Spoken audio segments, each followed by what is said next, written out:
The first thing to note is that when people talk about leadership, they're thinking of somebody occupying a technical space.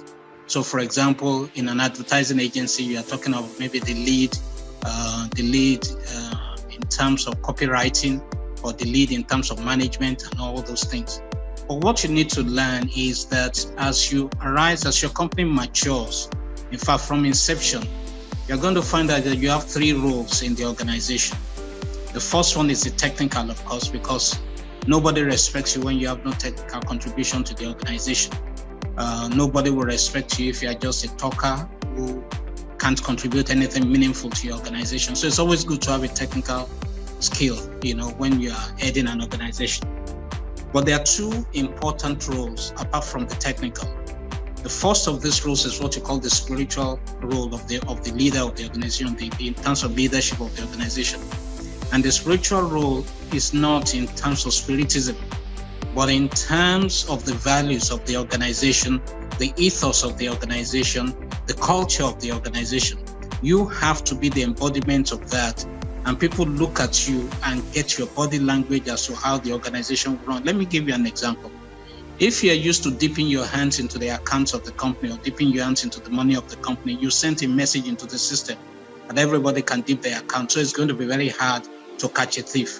However, if you are known for integrity, then that will filter into the system.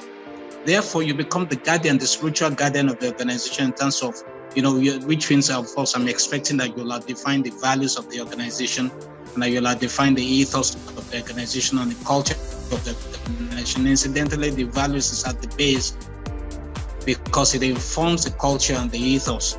So I personally, I have my personal values, which translated into the organization. For example, integrity means a lot to us at Alder Consulting. That's why over the years, our names have not been mismatched. And hopefully, till I die, that name will not be mismatched. But the third aspect is the political dimension of the organization, the function of the leadership. You're the one who has to solve the political dimension of the organization, which means that you have to network like crazy, and you have to know people, and when there's a problem, you have to know who to call. And nobody's going to do all that for you. You have to do that yourself. And it's the reason we go to social functions. It's not because we like those social functions. It's because you want to be counted as being relevant and as still being, up there and networked and everything. Because business is as much technical as it is about knowing people and knowing who to call. So three functions in terms of leadership excellence. You have to be the spiritual embodiment of the organization. You have to do the political work, and you have to do technical work.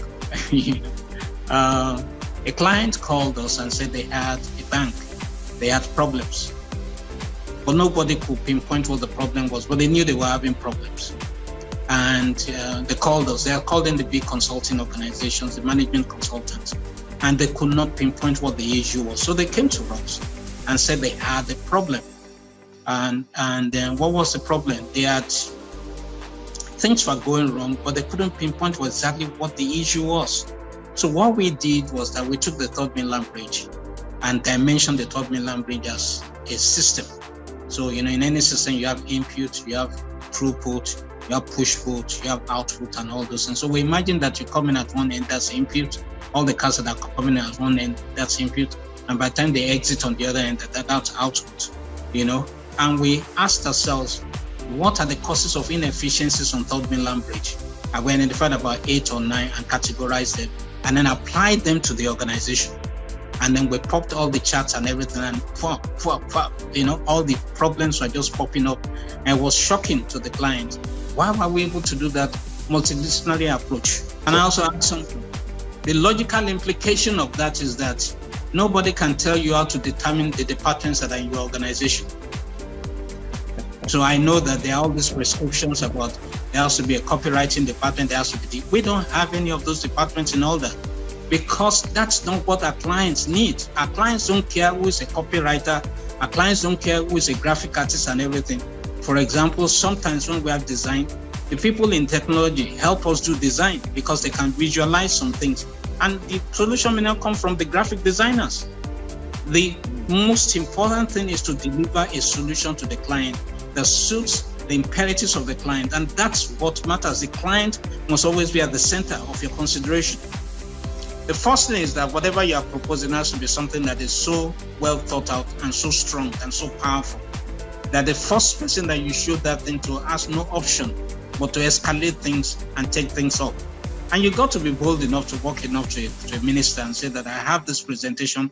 All I'm asking for is just 10 minutes of your time or 5 minutes of your time. You know, just before this session started, I saw a session. I was watching the presentations that people were making and all those things. And you don't have that kind of luxury in real life in which you have so much time and everything. You've got to be able to impress the client or the minister within the first 5 minutes. If you lose him within the first 5 minutes, he doesn't understand what to, so take some of the advice that you were given as per those who were making presentations. When we were making the Nigeria Image Project, we were fortunate. I think government was looking for me, and they told me they wanted me to do something in tourism, and I told them I wasn't interested in tourism, that I was interested in Nigeria's image, an overall scheme of things. And the minister said, okay, come and do a presentation. And within 5 minutes of that presentation, he had already escalated things. And, before we knew it, we were already talking to the head of state and things like that, because the presentation was so compelling. You've got to do your own work. You must anticipate all the questions that will be asked. You must understand things from their perspective. What is the government trying to achieve? How do you give glory to them? And how do you give them credit, for the work that you are doing? Because those things are very important. What will government gain out of it? And if you do all that, you'll get a good attention. Just be bold. You don't need to know people the way people say it. And anyway, there are only 6 degrees of separation. But if what you are presenting is not strong enough, it has to be strong. You must have done all your research, all your own work, have all your figures, so that when you talk, you are talking like an expert. When you talk, the president can bet on what you are presenting to present to the public or to the Nigerian populace, which is what happened with the Nigeria Image Project. Our research was so solid. The facts that we presented were so solid. The analysis was so solid.